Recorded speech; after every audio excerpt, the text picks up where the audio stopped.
aula de hoje é sobre o princípio da presunção de não culpabilidade. A gente já abordou o tema do princípio do devido processo legal no sentido estrito e vamos agora abordá-lo.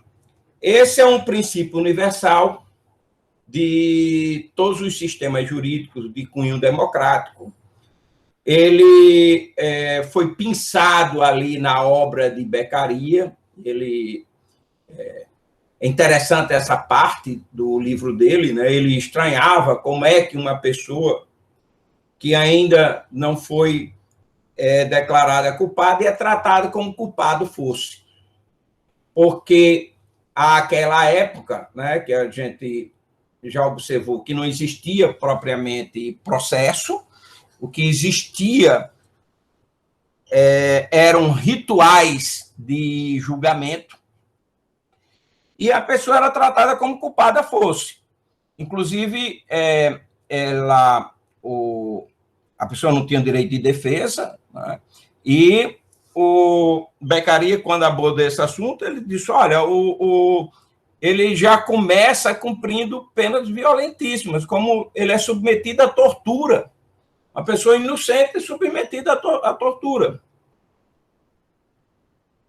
Naturalmente que ele se postou também contra a tortura, mas ele argumentava em relação a esse aspecto, né, de que o procedimento para apuração da verdade, às vezes, era mais punitivo do que a própria punição que era imposta no final do processo. É um tanto quanto parecido com o que nós estamos vendo hoje, quando a gente falou do devido processo legal, a confusão entre princípio da publicidade e espetacularização do episódio criminoso, que não raro, o mero processo é mais punitivo do que a eventual pena que é aplicada no final do processo. Então, o princípio da presunção de não culpabilidade já surge aí com o movimento, com o próprio surgimento do Código, ou com o surgimento do direito criminal. Ele é inerente ao direito criminal. Como a gente já abordou, o direito criminal, em verdade, é um direito novo em relação ao direito civil, porque ele surge com a Revolução Francesa, ele surge com o Estado moderno. Nada obstante isso, os sistemas em geral sufragaram, em razão disso, o princípio da presunção de não culpabilidade. O problema, e isso ficou já nas 10 primeiras emendas americanas, ficou assegurado a presunção de não culpabilidade. Acontece que no sistema brasileiro, nunca o princípio da presunção de não culpabilidade havia sido previsto em uma Constituição. Quando nós estudamos as constituições no ambiente dos direitos, em relação aos direitos fundamentais, a gente viu que o Brasil sempre teve declaração de direitos e sempre, em sua expressa maioria, sempre relativos ao processo penal, ao direito criminal e, especialmente, ao processo criminal. Mas nenhuma Constituição brasileira, até a de 1988, havia declarado o princípio da presunção de não culpabilidade. Eu afirmo que até a Constituição de 88, na verdade, no Código de Processo Penal, a gente tinha uma presunção de culpabilidade. Por vários dispositivos do Código de Processo Penal, a gente pode chegar a essa conclusão. No texto que eu passei para vocês, eu acho que eu passei na sexta-feira, disponibilizei para vocês, nessa primeira parte, quando eu falo sobre o princípio da presunção de não culpabilidade, eu sustento exatamente isso, de que a gente tinha uma presunção de culpabilidade, e por isso mesmo a gente não assegurou o direito ao silêncio e estabelecia um dispositivo, dizia expressamente, que o silêncio, o juiz poderia fundamentar a conclusão pela culpabilidade com base no silêncio, ou seja, o silêncio presumia a culpa. Olha, ele não disse nada, ficou calado, e isso prova que ele é culpado, porque se inocente fosse, ele teria alguma coisa a dizer. Então, na verdade, a gente construiu o nosso sistema sob essa ótica, e por isso que o acusado foi tratado como prova.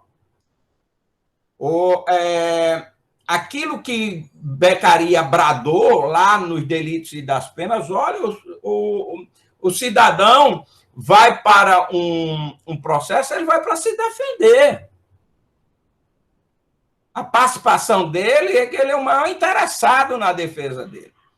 Ele não pode ser levado para provar o crime, né, ou a sua inocência.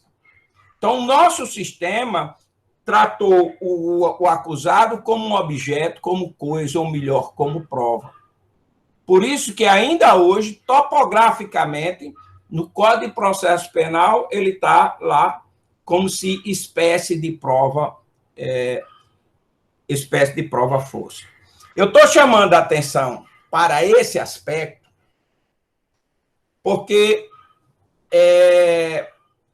naquele documentário Staircase, o caso da escada, tem um momento em que o advogado, experiente advogado do sistema americano, ele diz uma coisa que me chamou bastante atenção.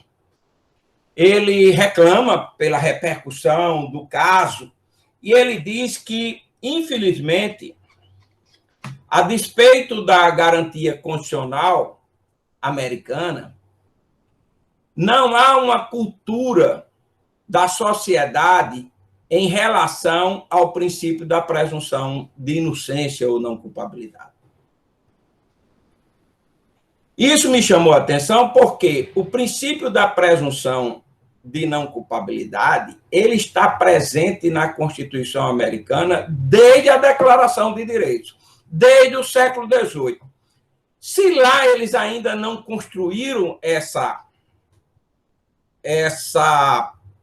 cultura, você imagina no sistema brasileiro, na sociedade brasileira, que até a Constituição de 1988 nós não tínhamos esse princípio declarado.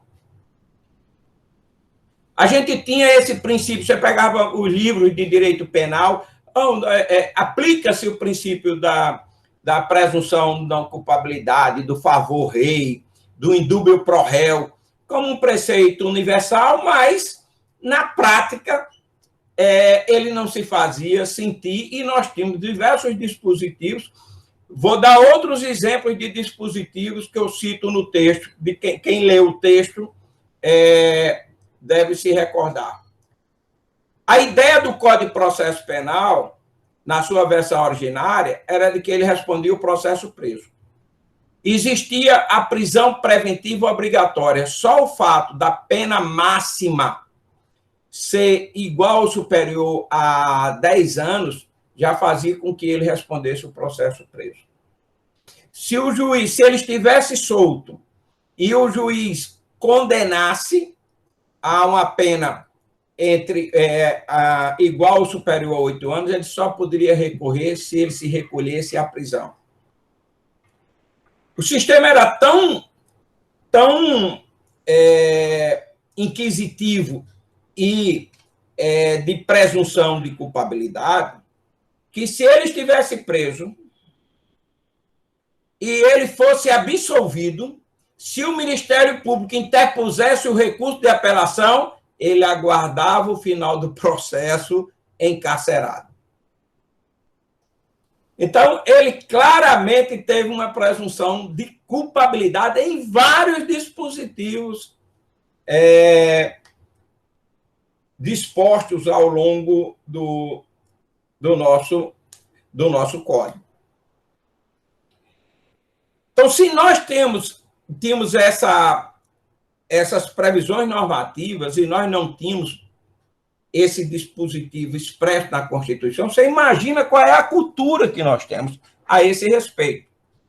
Naquele livro de Casara, que ele sobre o processo penal do espetáculo, ele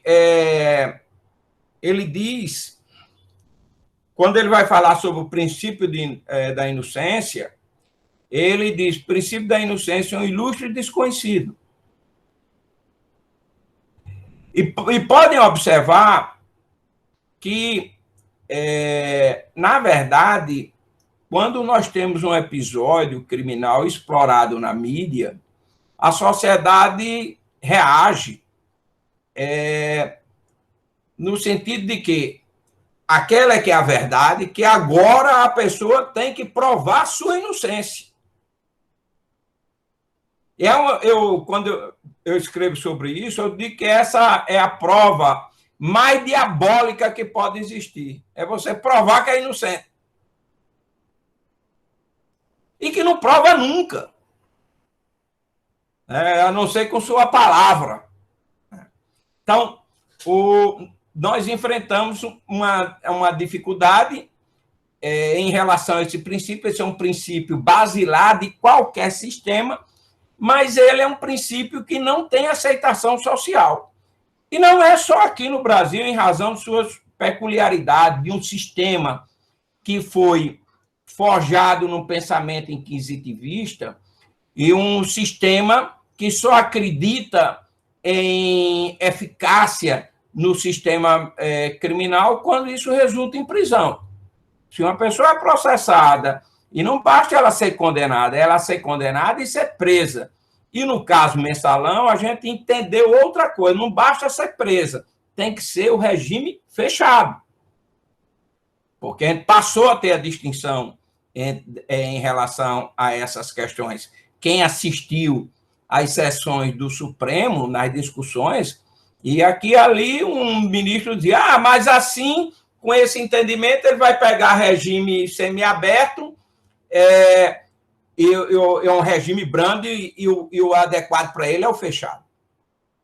Então, esse é um primeiro grande dilema do sistema processual, porque o princípio basilar, que é o da presunção de inocência ou não culpabilidade, ele não é aceito socialmente. A sociedade tem dificuldade em compreender isso.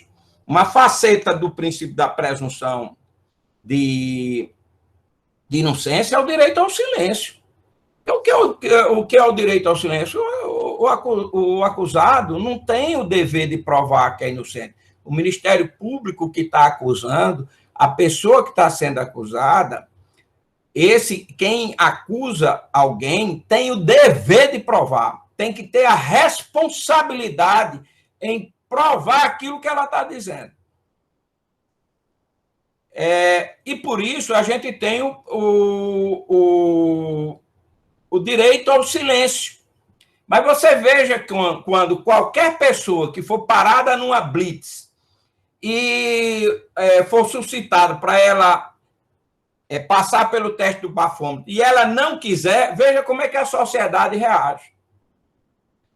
Certa feita eu estava indo dar aula na universidade e no rádio, era um programa jornalístico, e a discussão era exatamente essa, as pessoas indignadas, porque quem tinha sido pega na blitz era um advogado, e o advogado disse que não iria passar pelo teste do bafômetro, que isso era um direito condicional, e ele não poderia ser obrigado a produzir uma prova contra ele e tal.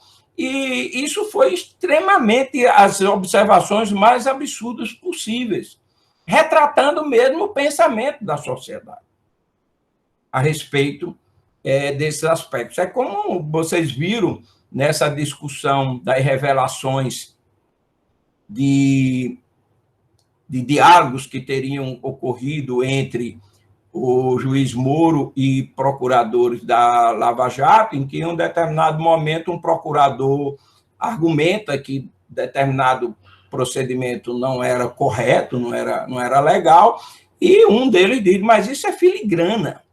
Filigrana jurídica. Quer dizer, o direito ao silêncio é uma filigrana jurídica.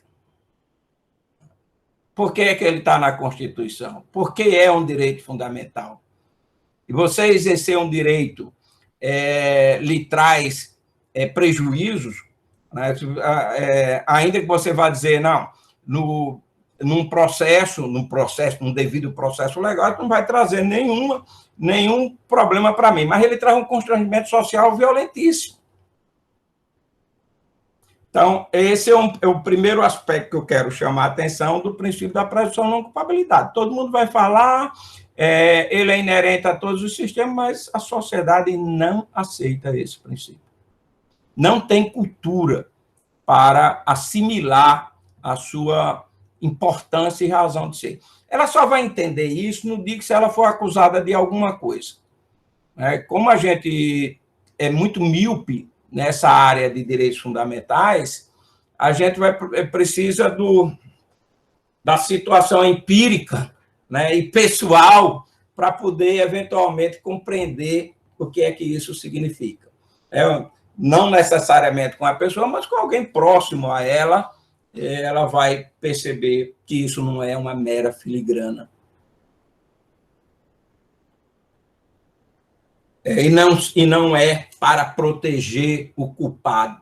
É especialmente para proteger o inocente, ou melhor, independentemente que seja até o culpado, é para colocar limites, é para respeitar o ser humano no seu sentimento natural, que era o que Beccaria dizia, né? O sentimento natural de todo mundo que é de se defender. Então, o primeiro aspecto que eu queria assentar com vocês é outro. Outra questão é porque a doutrina tradicional trabalha com duas nomenclaturas: princípio da presunção de inocência e princípio da presunção de não culpabilidade. No texto, eu chamo a atenção que você pegar os diplomas internacionais, vocês vão ver que eles usam a expressão presunção de inocência. Quando você vai para o direito interno dos países, vocês vão ver que a maioria nas constituições colocam presunção de inocência e alguns colocam presunção de não culpabilidade.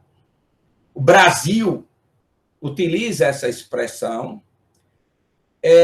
A Constituição italiana também usa a expressão presunção de não culpabilidade.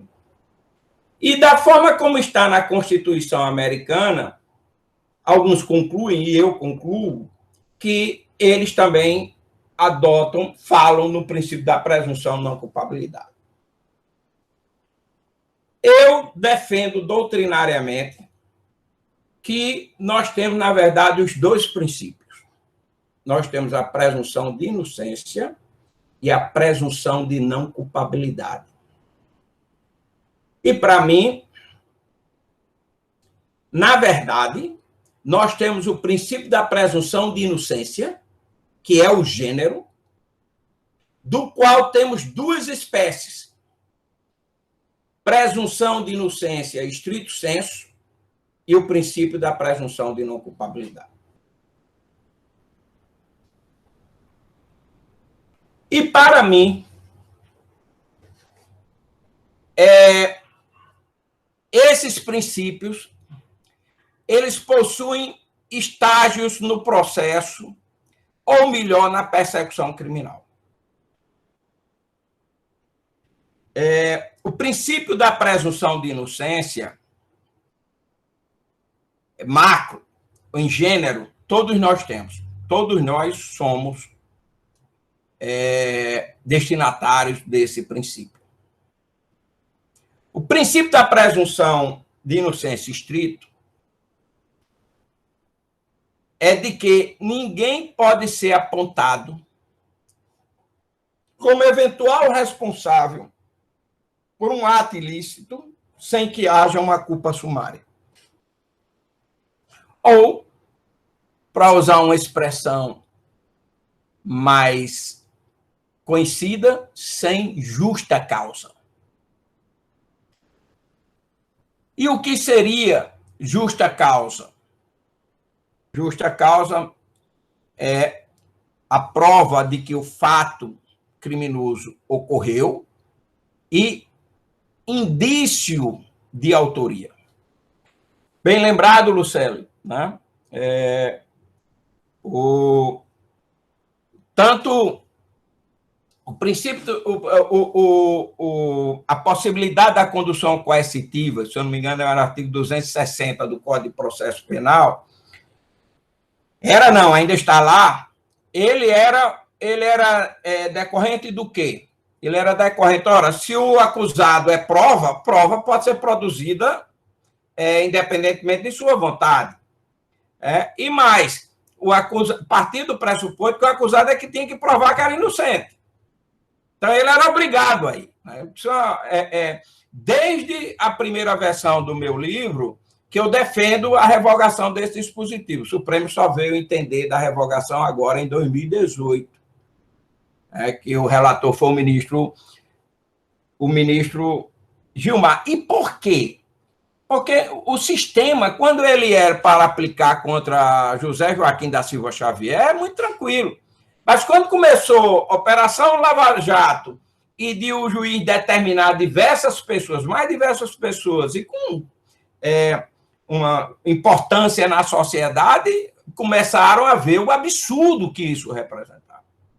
Enquanto ele estava atingindo só uma determinada camada da sociedade, não se estava nem despertando para esse aspecto.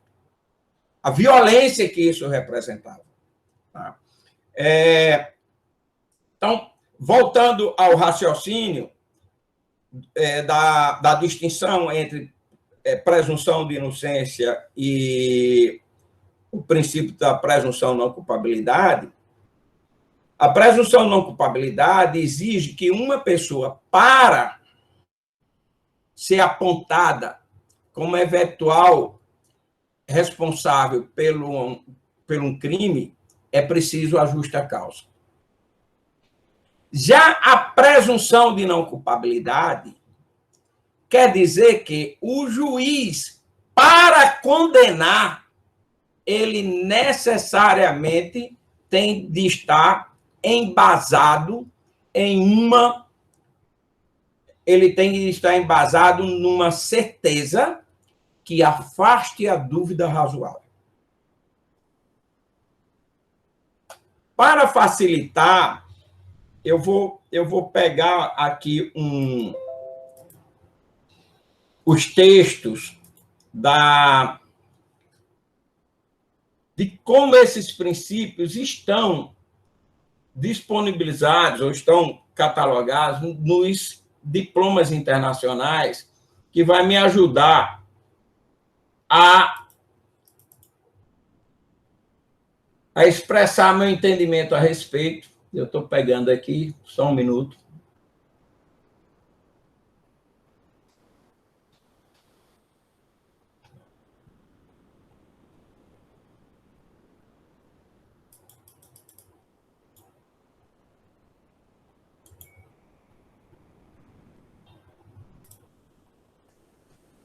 Então, vocês estão vendo aí um PowerPoint? Estão vendo? Não? Não, professor, ainda não. Tá, deixa eu voltar aqui. Eu acho que eu tenho que parar a apresentação, voltar a apresentação. Estão vendo agora? Bom, peraí. Estão vendo? Beleza. Eu quero chamar a atenção para isso aqui.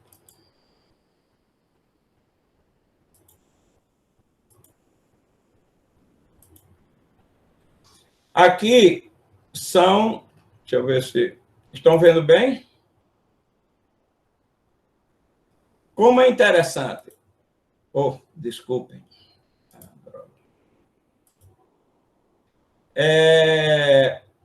O que é que Beccaria disse sobre a presunção de inocência né?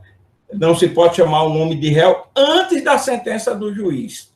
Óbvio, ele está falando na época, né, e aqui tem várias considerações. Mas vejam a Declaração Universal dos Direitos do Homem. Dado que todo homem deve ser presumido inocente até que tenha sido declarado culpado. A Declaração Universal de Direitos do Homem. Toda pessoa acusada de um ato delituoso presume-se inocente, até que a sua culpabilidade fique legalmente provada no decurso de um processo público em que todas as garantias necessárias sejam observadas. Convenção Europeia. Toda pessoa acusada de delito tem direito a que se presuma sua inocência enquanto não se prove legalmente a culpa. Pacto Internacional sobre Direitos Civis e Políticos. Toda pessoa acusada de um delito terá direito a que se presuma sua inocência enquanto não for legalmente comprovada a sua culpa. E o Pai São José da Costa Rica, toda pessoa acusada de delito tem direito a que se presuma sua inocência enquanto não se comprove legalmente a sua culpa. A gente está observando que ele está tratando como presunção de inocência, ele está colocando um limite. Quando? Quando provada a culpa. Mas, na verdade, eu acho um paradoxo, um contrassenso, não só eu, alguns doutrinadores também, eu dizer que uma pessoa é inocente, mas mesmo assim ela está respondendo a um procedimento criminal. Como é que eu considero uma pessoa inocente, mas mesmo assim eu procedo contra ela? Como é que eu considero uma pessoa inocente, mas decreto a prisão dela? Olha, você é inocente, mas eu estou decretando a sua prisão. Você vai preso.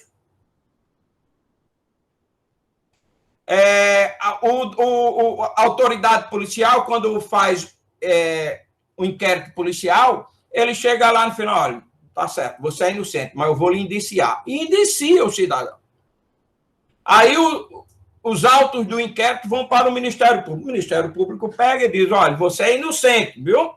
Você é inocente, mas eu vou denunciá-lo. Eu vou denunciá-lo porque há justa causa, há indício, a materialidade não é indício, a materialidade é prova de que o fato criminoso ocorreu. E há indício que você seja responsável, mas você é inocente, mas eu vou lhe denunciar. Aí vai para o juiz, o juiz pega o processo, examina e diz, olha, tá certo, você é inocente, mas só que há materialidade, indício de autoria, e por isso eu vou aceitar a ação penal. Para mim, há justa causa para que eu aceite a denúncia. Eu acho isso um contrassenso. Então, na minha concepção, para que a autoridade policial indicie, para que o Ministério Público ajuize a ação e para que o juiz receba a ação penal, é preciso haver justa causa. E essa justa causa flexibiliza o princípio da presunção de inocência. Agora, eu flexibilizei a presunção de inocência. Agora, a partir daí, eu tenho a presunção de não culpabilidade. Eu não vou poder declarar culpado uma pessoa enquanto eu não tiver prova segura. Que prova segura quer dizer que eu não tenha dúvida razoável em relação à inculpabilidade. Então, é aí onde eu faço a distinção entre um princípio e outro. Há quem reclame, se você pegar na apresentação do meu livro, foi feita por Luiz Flávio Gomes, e ele contesta essa distinção que eu faço. Eu tinha uma relação com ele, a gente já tinha conversado sobre isso, e eu acho que o argumento dele, com todo respeito, óbvio, aí não era procedente, porque ao invés de eu relativizar o princípio, eu estava robustecendo o princípio. Porque, para mim, ele tem estágios. Eu não vou poder proceder contra ninguém se a autoridade policial instaurar um inquérito, indiciar uma pessoa sem justa causa, isso é uma violência, isso é um constrangimento ilegal, porque atinge a presunção de inocência estricto sensu.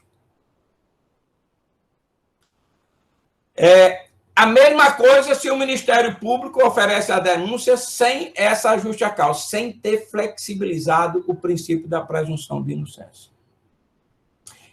A mesma coisa o juiz para receber a ação penal.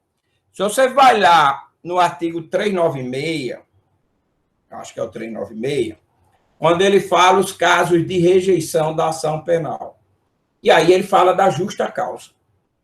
A justa causa é exatamente se eu não tiver esse pressuposto de admissibilidade da ação penal. Além da legitimidade e da necessidade, eu preciso da justa causa, que é exatamente o que quebra, que flexibiliza o princípio da presunção de inocência.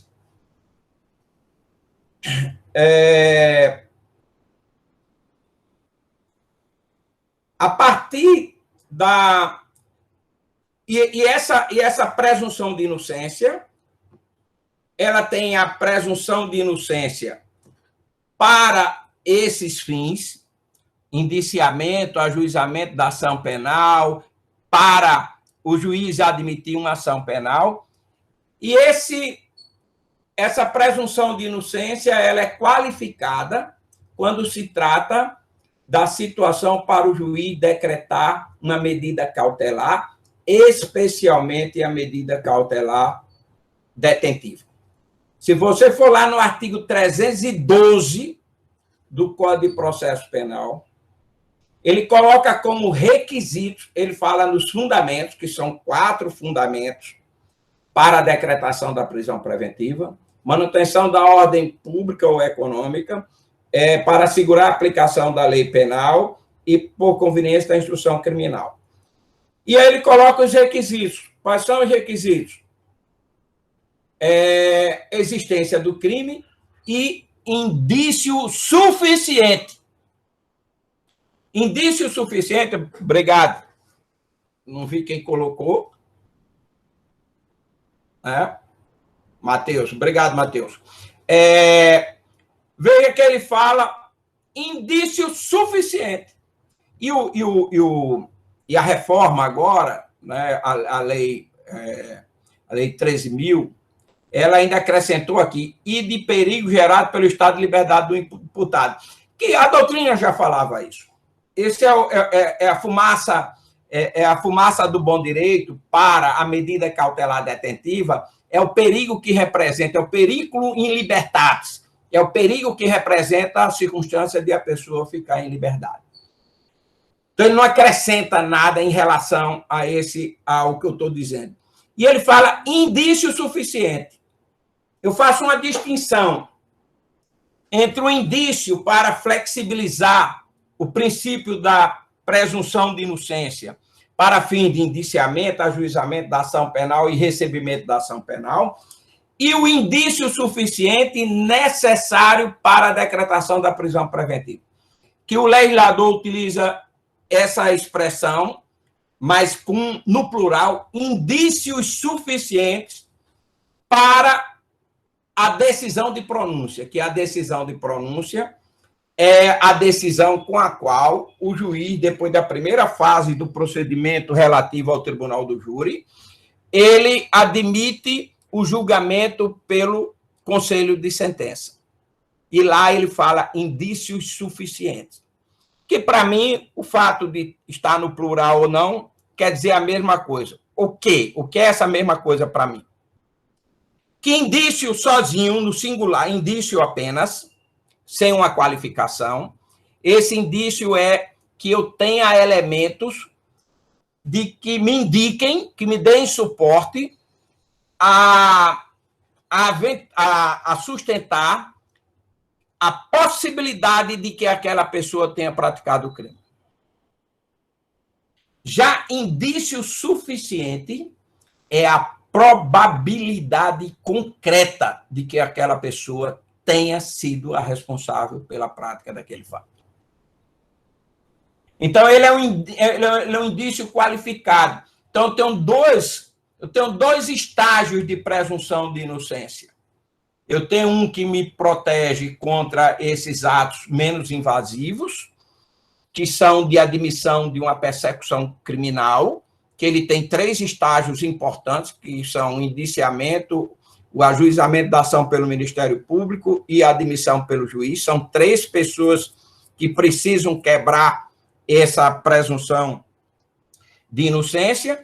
E quando se trata de uma medida ainda sem a declaração de culpabilidade e que ela traz mais repercussão na esfera da liberdade, da honra, da imagem da pessoa, eu exijo que essa justa causa seja qualificada, ou seja, não é a mera possibilidade, é a probabilidade concreta de que aquela pessoa tenha sido a responsável pela prática do crime. Até aí, tudo bem? Professor, licença, o senhor se incomodaria de repetir novamente essa questão da prisão preventiva, porque ficou um pouco confuso para mim. A prisão preventiva, tal como está aí no artigo 312, ela tem os requisitos e os fundamentos. Vamos esquecer os fundamentos, que não é interesse nosso agora, a gente vai tratar isso na última unidade do nosso curso, tá? Mas ele tem os requisitos. Quais são os requisitos? Materialidade, existência do crime e indício suficiente de autoria. Esse indício suficiente de autoria é aquele mesmo indício que eu preciso, que a autoridade policial precisa para indiciar, é o mesmo indício que o Ministério Público precisa para ajuizar a ação penal, é o mesmo indício para o juiz receber a ação penal. Ou seja, os requisitos para o juiz receber uma ação penal são os mesmos requisitos para o juiz decretar uma prisão preventiva de alguém? Ou esse indício suficiente quer dizer alguma coisa mais? A doutrina, em geral, sustenta que quer dizer algo mais. E eu estou botando todas essas questões no âmbito do princípio da presunção de inocência. E estou dizendo que o princípio da presunção de inocência ele tem uma qualificação em relação a essas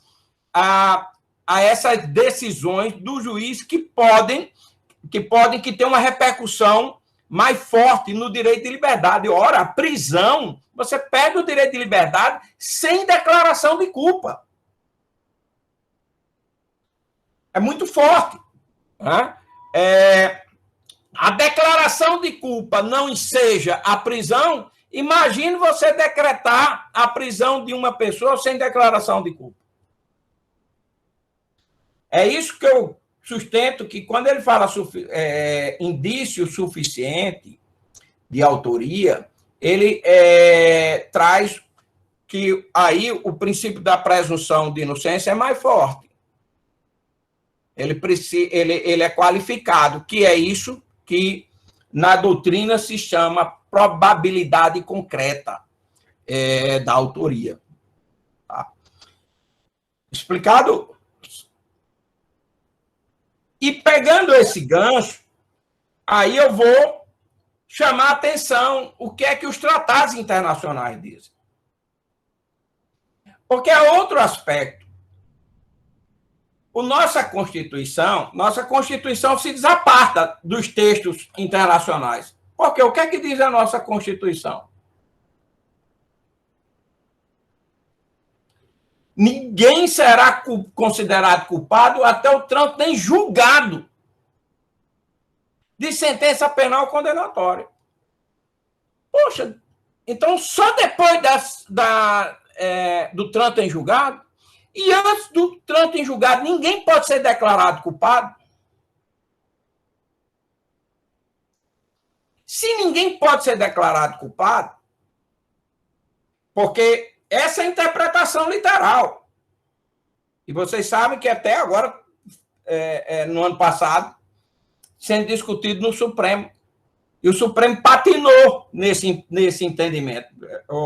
Por causa dessa forma, até 2009, poxa, até 2009, se entendia que a execução da pena poderia se iniciar depois de uma decisão do colegiado, em razão do que dispõe o artigo 637. Em 2009, o Supremo mudou o entendimento. Esse entendimento ficou até 2016. Em 2016, mudou o entendimento para dizer só depois do trânsito em julgado. Em 2016, o Supremo voltou ao entendimento histórico de que, a partir da condenação de segundo grau, começa a execução. Em 2020, o Supremo voltou a dizer que a execução só pode se iniciar depois do trânsito em julgado.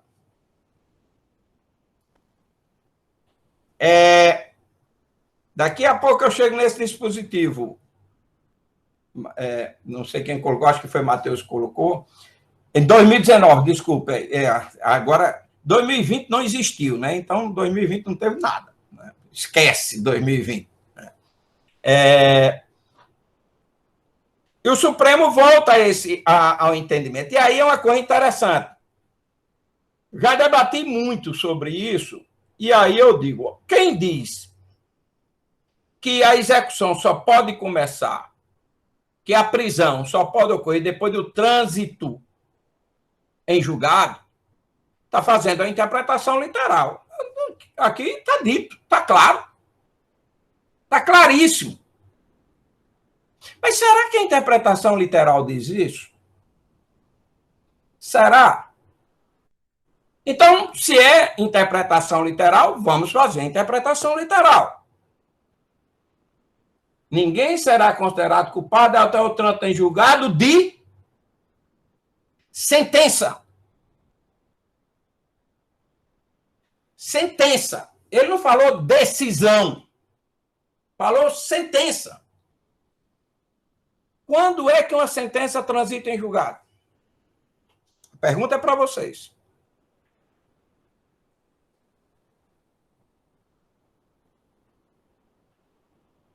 Vocês já estudaram recurso no processo civil, né? É a mesma teoria do processo penal. Professor? Tirando o que há de tirar, né? Mas, para esse fim, se aplica a mesma coisa. Diga, Matheus. Justamente por causa dessa aula, no semestre passado, esse semestre eu fui falar com o professor Marcos Aurélio, de processo civil, perguntando isso, justamente levantando a questão da presunção de não culpabilidade. Ele disse que a sentença realmente só pode ser considerada transitada em julgado após o processo transitar em julgado. Aí, justamente por causa disso que o senhor falou, eu fui perguntar para ele. Não, mas o que eu disse, o meu argumento não é esse, não. O meu argumento... Mas o senhor falou que se quiser interpretar na literalidade... Mas por quê? Mas qual é o meu argumento? Não é porque no processo civil ele é considerado culpado logo com a sentença. Eu não disse isso, não. Esse não é meu argumento. O meu argumento é que a sentença, seja no processo civil, no processo criminal, só transita em julgado se e quando não tem interposição de recurso. Porque se houver interposição de recurso, ainda que o acórdão confirme a decisão, quem transita em julgado ou não, não é a sentença, é o recurso. Porque a decisão no acórdão substitui, é um dispositivo expresso, era do Código de Processo Civil de 73, e é um dispositivo expresso do novo CPC. No texto que eu disponibilizei para vocês, eu, inclusive, cito e reproduzo o dispositivo do novo CPC. Não é porque o processo civil considera uma pessoa condenada já com a decisão de primeiro grau. Não é esse o meu argumento. O meu argumento é de que uma sentença, seja no processo civil, seja no processo criminal, só transita em julgado se não houver recurso de apelação. Se o recurso de apelação for interposto, quem vai transitar em julgado ou não é o acordo. Então, esse é o meu argumento. Então, se eu estou fazendo a interpretação literal, eu estou fazendo de sentença, eu não estou falando de acordo. Decisão é o gênero do qual você tem como espécie sentença, tem acordo e tem os vereditos. E tanto esse argumento é procedente que mudaram o artigo 312. Aliás, o 312 não, desculpe. Mudaram o artigo 283. Olha lá o artigo 283 do Código de Processo Penal. Quem é que coloca aí no chat? Olhe a redação que foi dada com a lei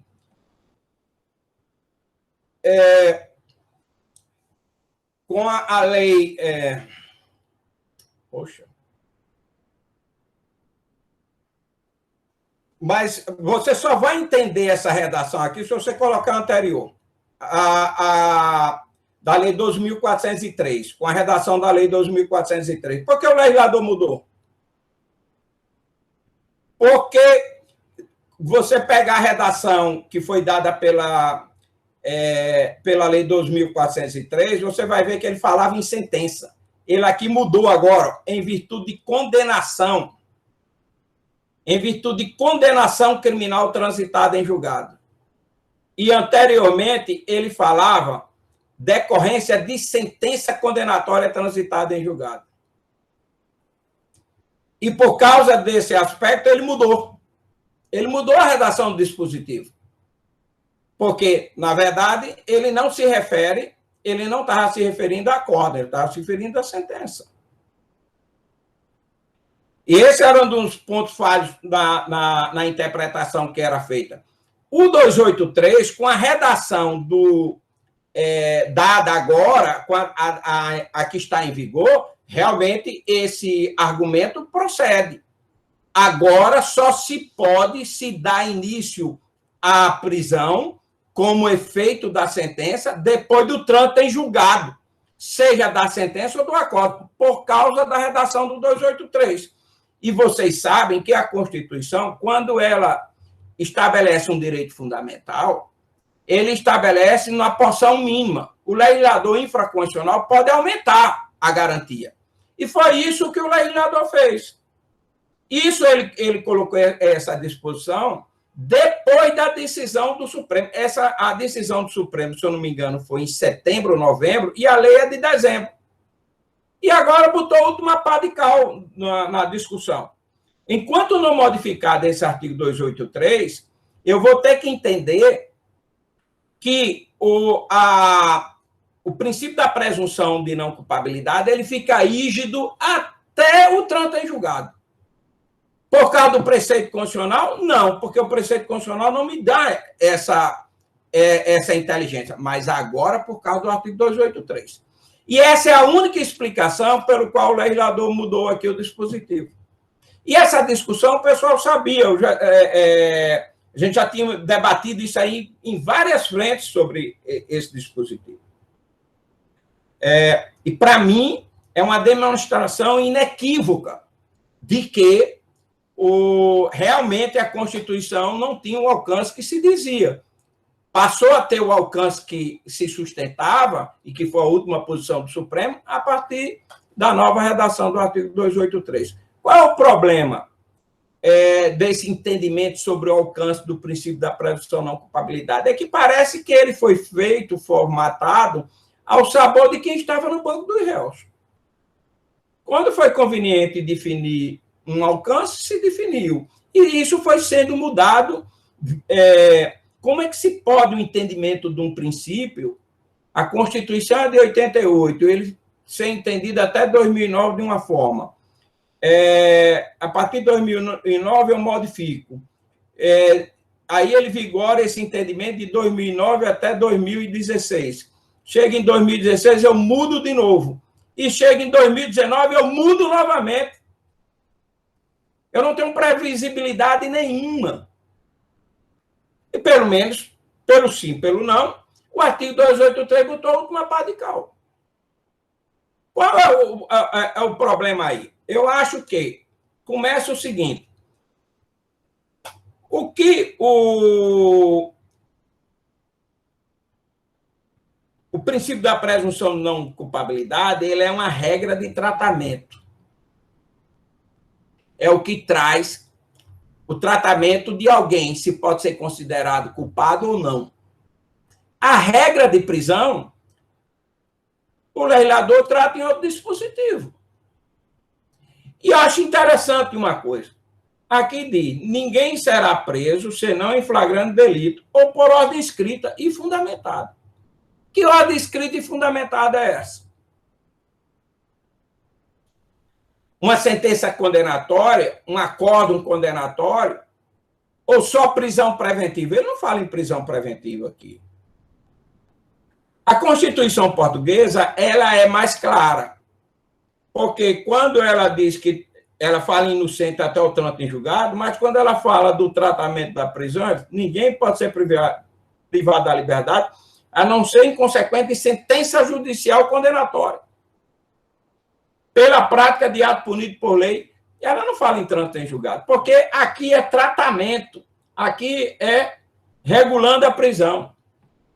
São coisas distintas. O Constituinte brasileiro não foi tão claro. Mas, óbvio, de tudo isso que eu estou dizendo, né, e eu trato dessas questões, e óbvio, tenho um cuidado com uma coisa. Eu fui muito criticado com esse meu posicionamento, porque a gente passou a tratar dessas questões com um viés ideológico. Ah, então você é a favor dos corruptos, ou então você é a favor do que fizeram com o Lula. Eu estou fazendo uma interpretação, eu estou num ambiente acadêmico. Eu não preciso me preocupar se o meu entendimento vai ser favorável a A ou a B. A minha simpatia política é outra coisa. Eu tenho um compromisso acadêmico. E isso é o que se chama de lealdade intelectual.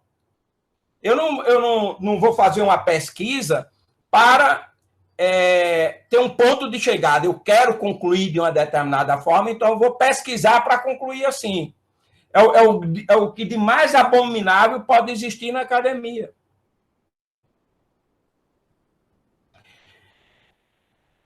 E o problema dessa forma do tratamento que foi dado pelo artigo 283 é porque o princípio da presunção de não culpabilidade ele fica sendo tratado de uma forma rígida, sem nenhuma contemporização. E aqui eu pego a teoria de Goldsmith de que o processo é mais uma situação jurídica do que uma relação jurídica, que são várias relações jurídicas e dependendo dos estágios do processo. Ele tem uma situação na fase da investigação, ele tem uma situação na fase do processo antes e tem outra depois de uma condenação e outra na fase da execução.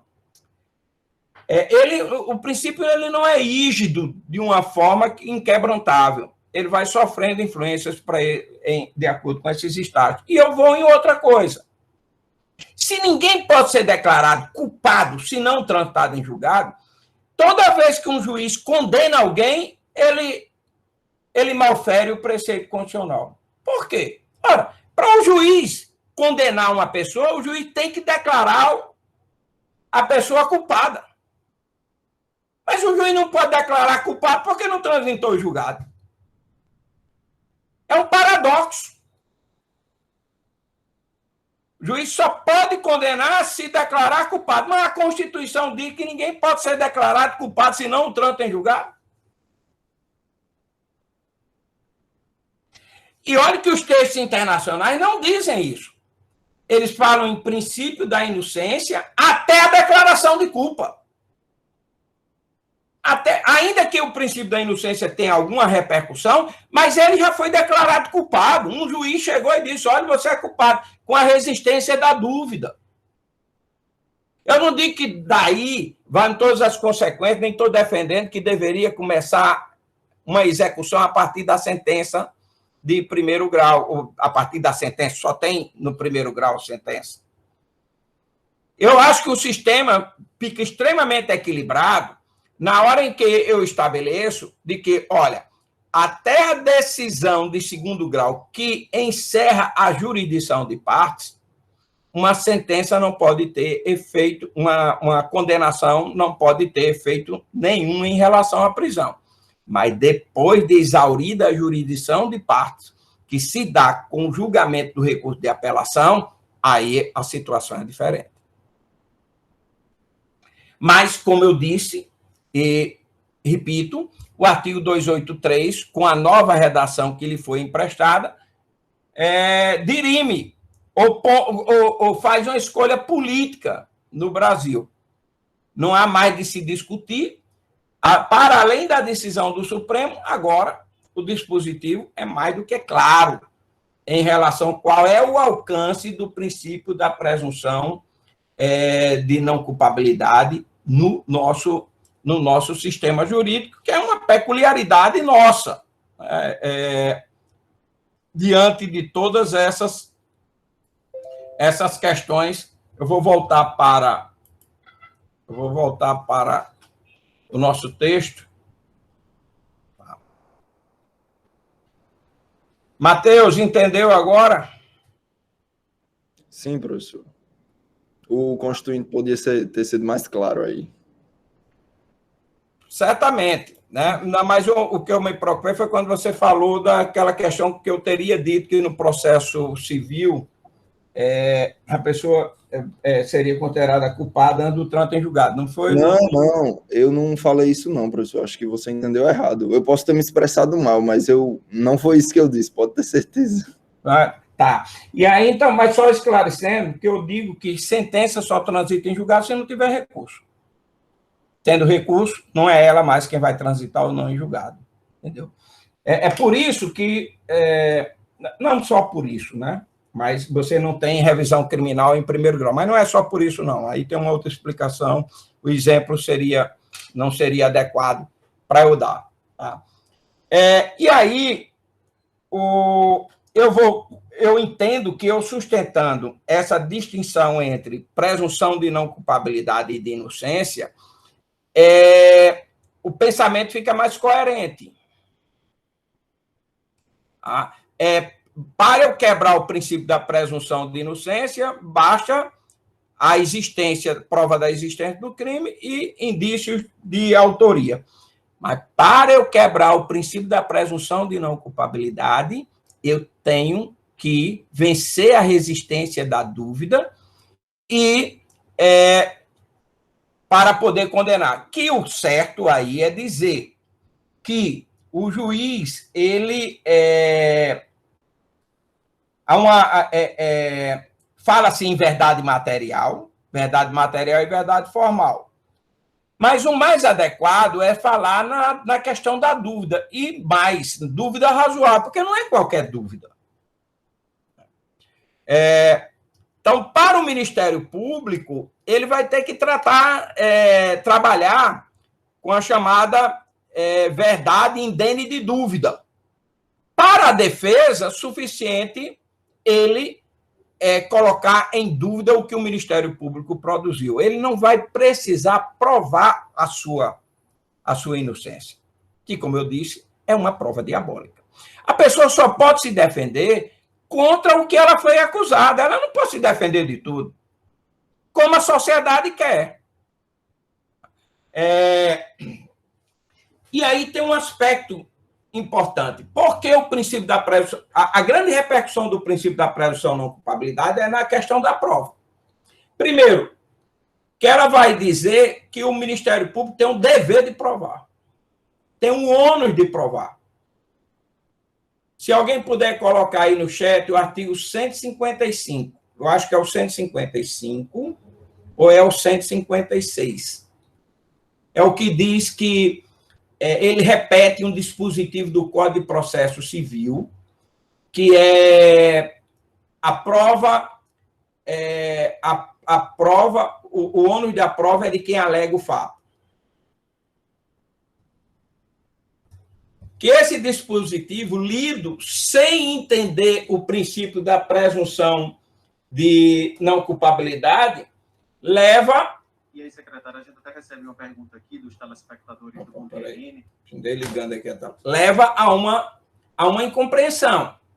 Esse princípio tem que ser lido, esse dispositivo tem que ser lido com o princípio da presunção de não culpabilidade. Que o ônus da prova no processo penal não é igual ao processo civil, não. Sim, Matheus, pode colocar. É bem diferente por causa do princípio da presunção de não culpabilidade. E aí vem um aspecto. Em razão do princípio da presunção de não culpabilidade, que se diz que o juiz não pode produzir prova, e especialmente produzir prova em prol do Ministério Público.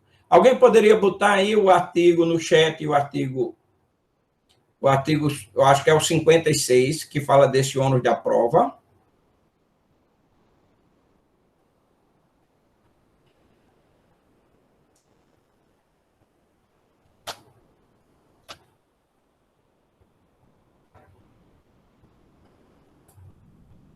Ninguém aí. É uma forma de participação, uma aula para eu dialogar com vocês. Olha aí, Matheus, se é o 155 ou é o 156, um dos dois.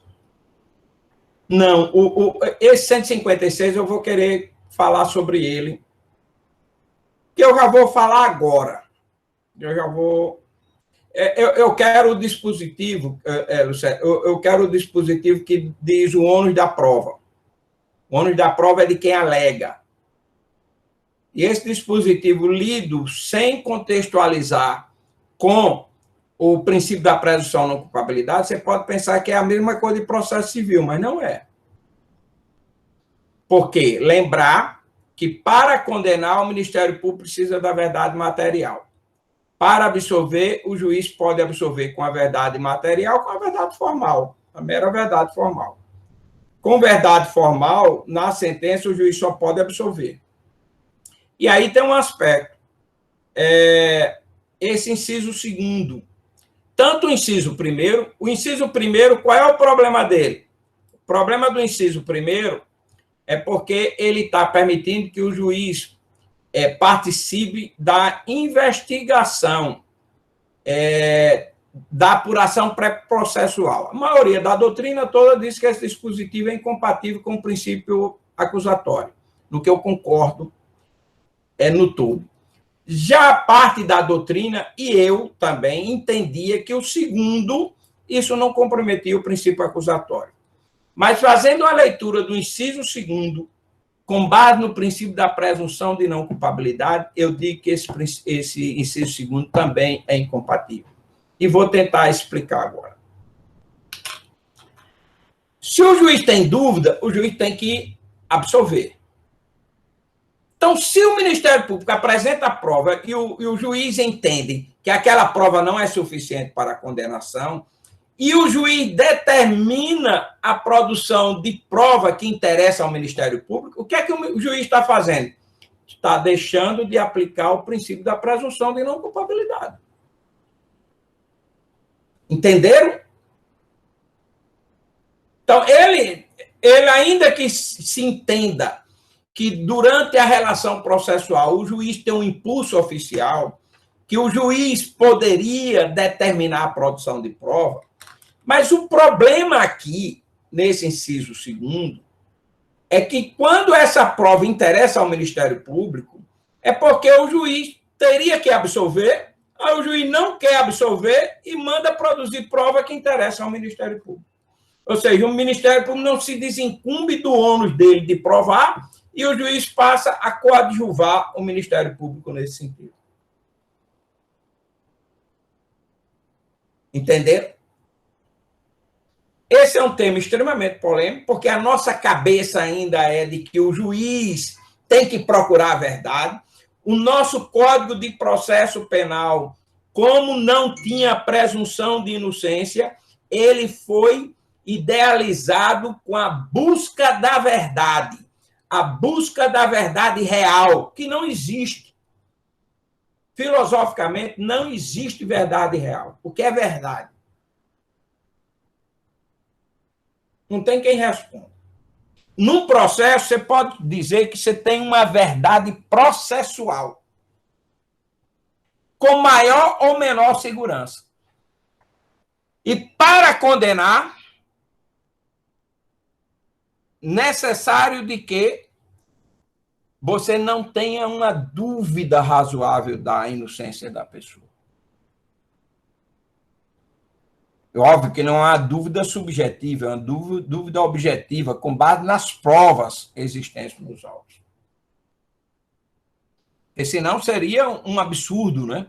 O juiz dizer, olha, essas provas todas aqui não tem prova de que ele praticou o crime, mas eu não tenho dúvida que ele praticou o crime. Imagine se o juiz pudesse fazer isso. Não sei se vocês percebem que a prova é o esteio do processo. O juiz não pode condenar ou absolver uma pessoa só com base no argumento. Ele vai para as provas, ele julga conforme as provas, os argumentos têm de estar calcados em cima das provas. Senão são palavras vãs. A defesa pode até fazer argumentos retóricos para desqualificar uma argumentação do Ministério Público feita com base em prova. Então, por isso aqui é um ranço. E olha que a redação desse dispositivo, ele veio com a reforma de 2008. E, aparentemente, aí era para a gente já estar num outro cenário de princípio da presunção de não culpabilidade, princípio acusatório, mas a nossa herança cultural inquisitivista era muito forte.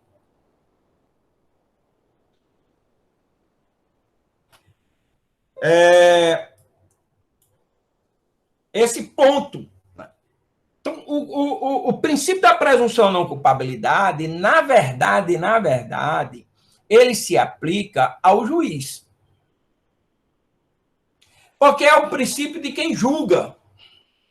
O Ministério Público não julga e nem a polícia julga.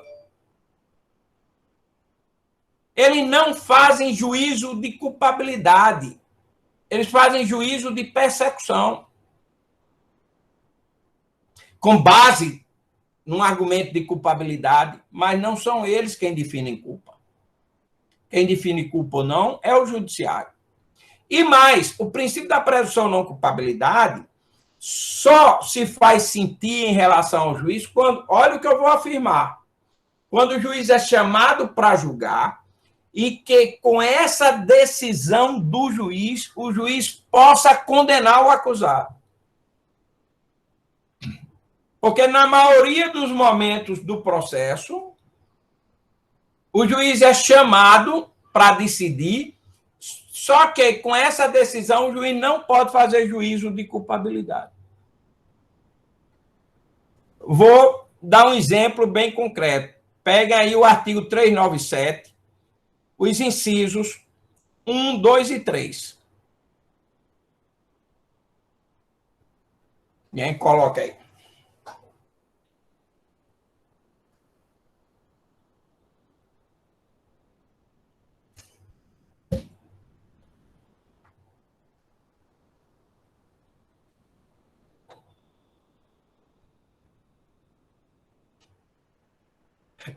O artigo 397, ele trata no ambiente do processo penal aquilo que no processo civil é o julgamento conforme o estado do processo, ou o julgamento antecipado da lide, ou o julgamento parcial do processo, do mérito do processo.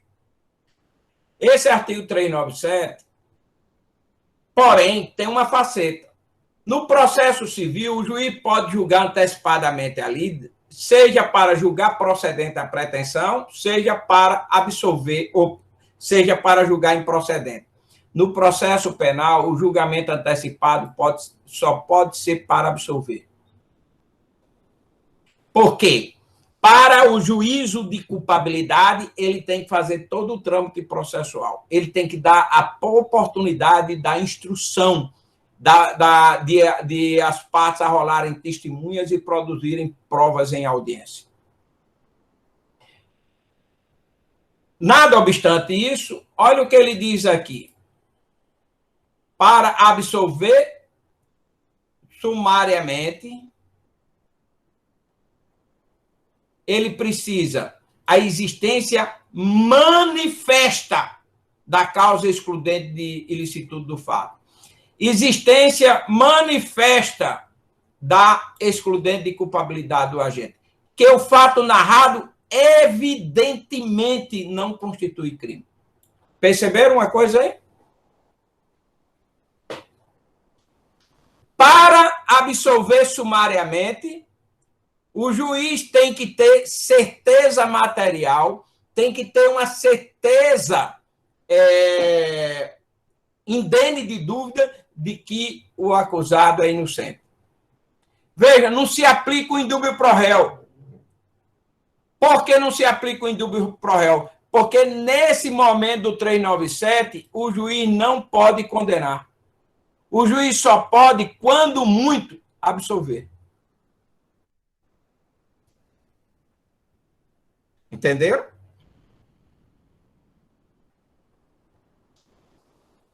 Alguma dúvida? O que a gente aprende ou tem ideia é que para o juiz, para decidir contra o acusado, ele tem que ter certeza. Não é isso. Aqui, para ele decidir favorável ao acusado, ele vai precisar ter certeza. Existência manifesta. Manifesta. Fato narrado evidentemente não constitui crime. O raciocínio aqui é o contrário. Não é o indúbio pro societate, que esse princípio não existe.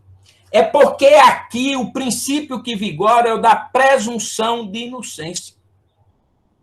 Tão somente. Não vigora o princípio da presunção de não culpabilidade.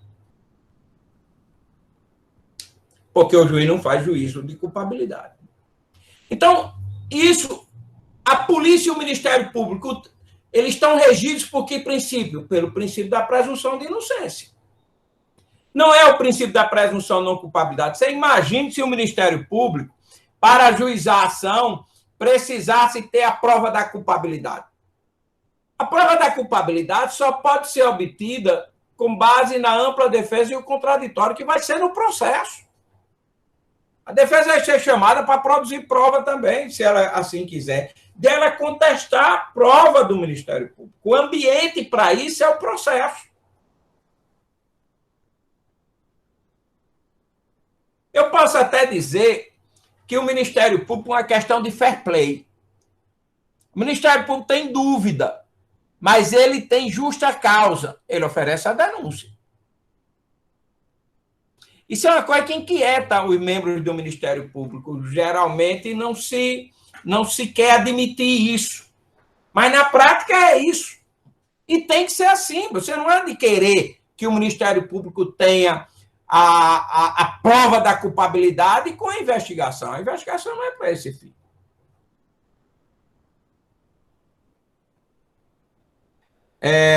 Às vezes ele vem com a prova bastante robusta, mas de toda sorte essa prova vai passar pelo contraditório durante o processo.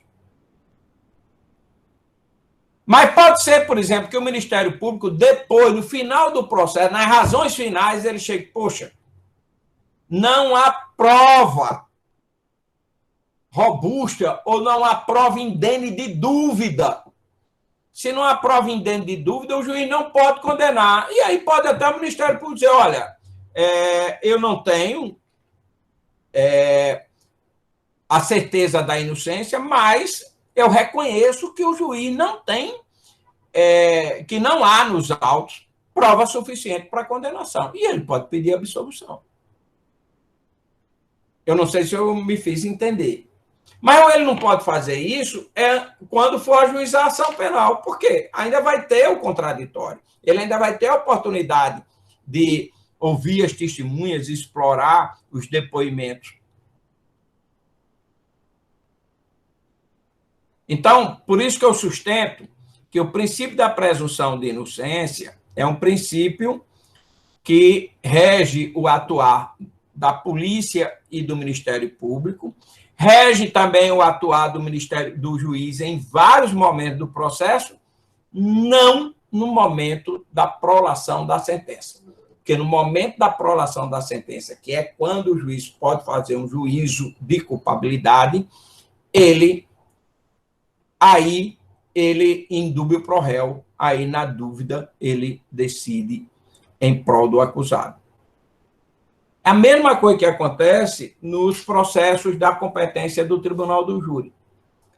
Os processos da competência do tribunal do júri, eles têm duas fases. Na primeira fase, é o que se chama do procedimento de acusação e depois de julgamento. Nessa primeira fase, depois das razões finais, o juiz tem 4 decisões para escolher uma: pronunciar, absolver sumariamente, pronunciar, impronunciar, absolver sumariamente ou desclassificar para outro crime que não seja da competência do tribunal do júri. O juiz, para pronunciar, basta que tenha indício, tenha materialidade, né, existência do crime e indícios suficientes de autoria. Para absolver sumariamente, o juiz tem de estar com um juízo de certeza, indene de dúvida da inocência do acusado para poder absolver. Se ele não tiver, ele tem de pronunciar e deixar para que o acusado seja julgado pelo tribunal do júri, que é o juiz natural da causa. Então, não é correto se dizer que esse princípio da presunção de não culpabilidade se faz sentir de uma forma rígida, inflexível e em todo o momento do processo. Para quem não faz a distinção entre presunção de inocência e não culpabilidade, ele vai fazer as diferenciações de uma situação a outra. Eu entendo que, dogmaticamente, é mais fácil eu explicar logicamente como é o sistema, fazendo essa distinção entre princípio da presunção de inocência e não culpabilidade. Esse entendimento sobre o princípio, ele é fundamental na minha compreensão do sistema. Eu vou pedir a vocês que leiam com atenção o texto que eu coloquei para vocês, que eu faço essa distinção, e vocês vão ter a oportunidade de discutir no chat os 2 votos, né? O voto do ministro Celso de Mello e o voto do ministro Theory. Vejam com que já modificou, né? Com a nova redação do 283, que a grande crítica que se fazia à decisão do ministro Theory é que ele não tinha feito referência ao 283, quando ainda da redação da Lei 2.403. E eu quero ver, ainda que vocês não concordem, mas que vocês entendam qual é a distinção que eu faço. Porque senão eu vou falar muita coisa e eu vou partir desse pressuposto, dessa compreensão que eu tenho, dessa premissa de que os princípios são distintos e se aplicam em momentos diferentes. Diga, Lawrence. Só essa sua construção diferencia a aplicação em determinado momento da inocência e o da não culpabilidade. Você acha que ela é uma construção que tem por base, acima de tudo, o texto normativo constitucional ou também especificações legislativas? Porque, pelo que me pareceu, muito da sua construção do princípio é mais legislativa do que uma construção exatamente do princípio constitucional. Aí, por que eu pergunto isso? Existem alguns autores, vou pegar, por exemplo, o Dimitri de Moles, aquele autor lá do Manual de Direitos Fundamentais com Leonardo Martins. Ele tem um livro de Direito Penal Constitucional em que ele vai falar que a presunção de inocência, que a gente vai extrair, né, do inciso 57, ela é mais ela vai ter 2 regras principais, que vai ser a distribuição do dever probatório, né, que o senhor já falou, a regra de tratamento também, né, que vai tratar a pessoa como inocente até o trânsito em julgado, mas ele nega que o princípio da presunção de inocência implica em dúbio pro réu ou valoração da prova.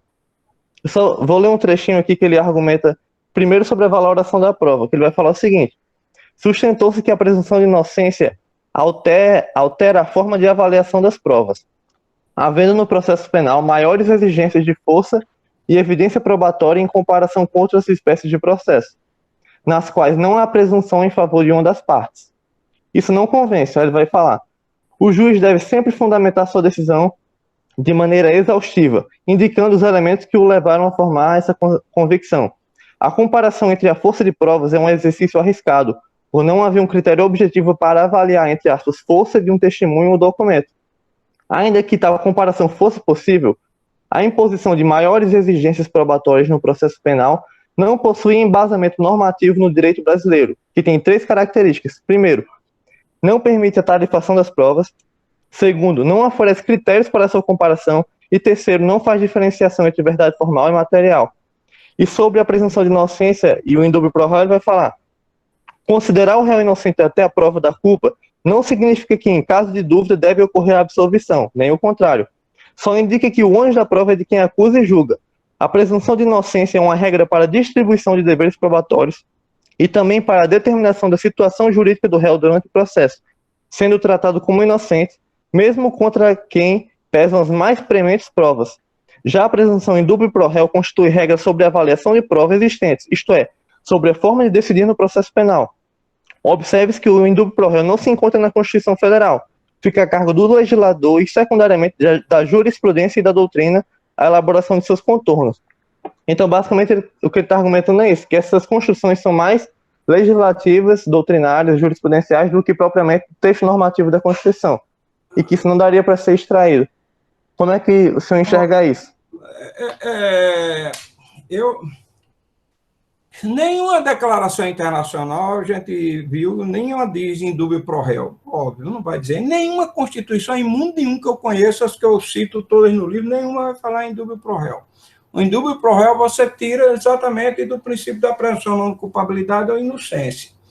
Eu ainda vou tocar no ponto em alguma coisa que você disse, mas no início que você falou, eu parto do pressuposto seguinte, com aquela ideia do transconstitucionalismo de Marcelo Neves. Em razão de eu incorporar ao nosso sistema essas declarações de direito, eu tenho que dizer que a Constituição, quando ela fala em ninguém será considerado culpado até o trânsito em julgado, ele está falando, na verdade, na presunção de inocência em gênero.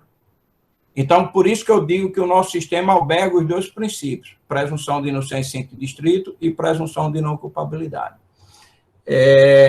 Porque ele abraça a inocência em gênero. Pelo que eu entendi aí, não é que a prova de um valha mais do que o outro. Óbvio que não é isso. E não é isso que se diz.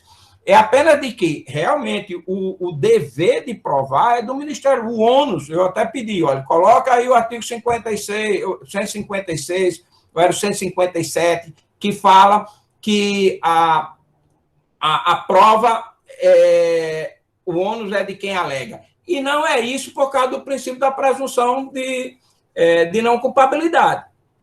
Não é porque a defesa apresenta uma prova que essa prova da defesa vale a mais, que para ele provar uma coisa,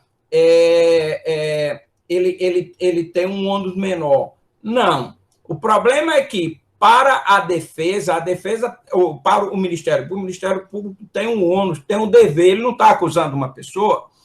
O que se quer dizer é que eu não preciso provar que eu sou inocente. Basta eu provar ou eu convencer de que aquela prova não é suficiente para me condenar.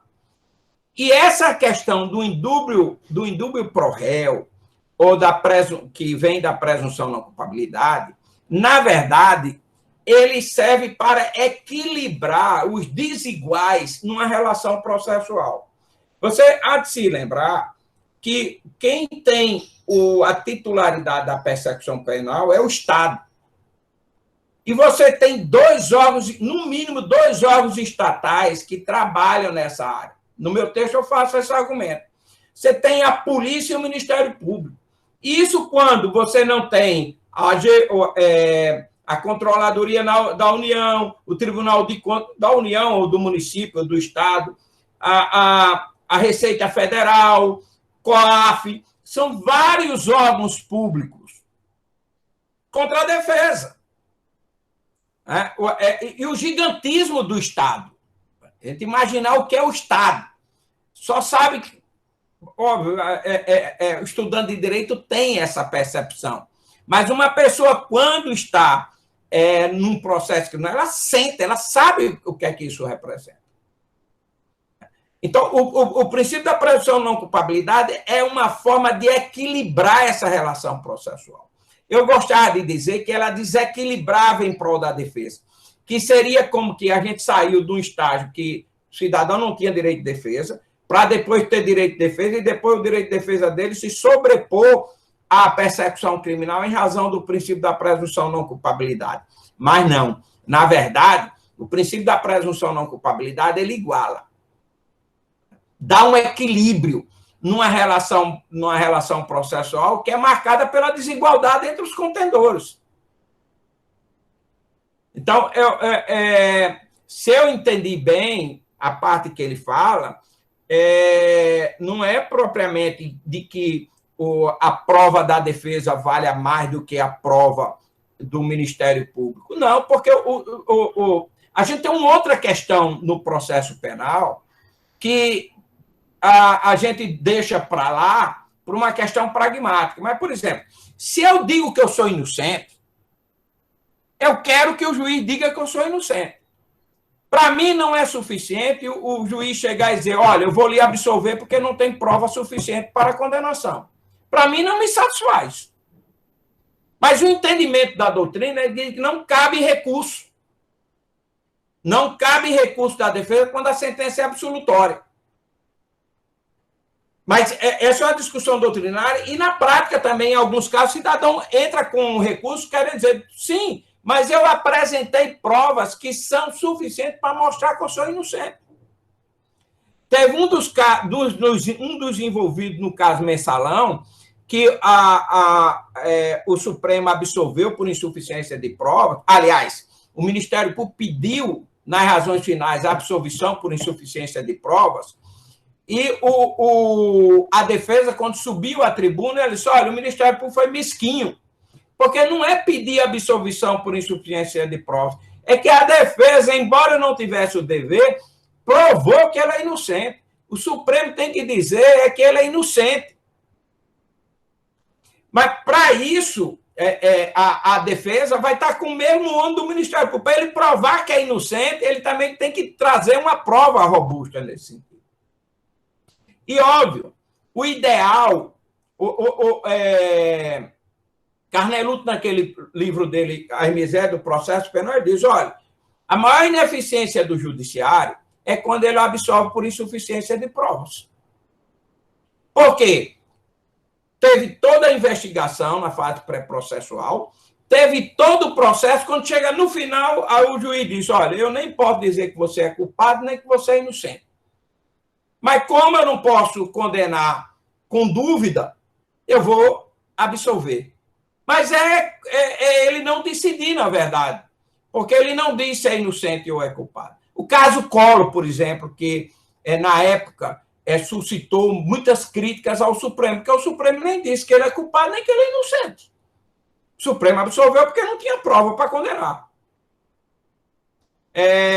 Então, na verdade, a defesa, se ela quer uma decisão com verdade material, indene de dúvida em relação à sua inocência, ela tem o mesmo ônus do Ministério Público, tirando o que há de tirar. O que eu entendi que ele está defendendo é isso, eu concordo plenamente, nesse aspecto. Agora, que existe o princípio do indúbio pro réu, existe.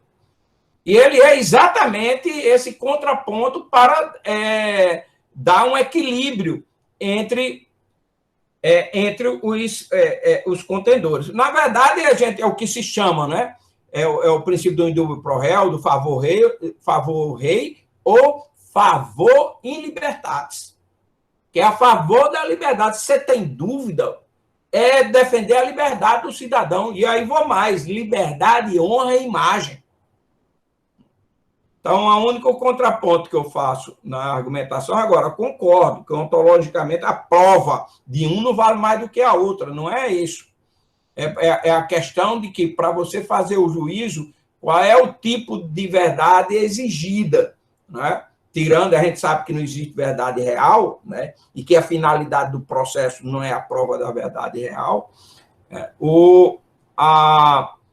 essa verdade processual que dê uma garantia, uma certeza em relação à culpabilidade. Eu não sei se ficou ainda alguma dúvida, Laurence. Se ficou... Não, ficou bem claro, ficou bem claro. Quando obrigado. tiver aula de provas, a gente pode falar mais alguns pontos interessantes. Com certeza, esse assunto ele volta com toda a força quando a gente for trabalhar com provas. E aí eu peço também que vocês leiam o texto e façam as críticas, tá? Para a gente ficar com uma visão dialética a respeito desse ponto. Eu só quero acrescentar mais uma coisa. Não se preocupe com... eu defendo minhas ideias com muito vigor e tal, mas esse assunto, se tem uma coisa que não é consenso a respeito dessas questões. Então, é importante demais que vocês vejam as posições doutrinárias. Basicamente, cada um tem um aspecto que explora mais de uma investigação. E vocês estão vendo que eu estou falando aqui para vocês, eu já modifiquei entendimentos que eu tinha, vários aqui, eu já fui dizendo aqui que eu fui modificando, conforme a gente vai aprofundando a pesquisa a respeito dessas questões, tá bom? Então, terminamos por aqui, já deu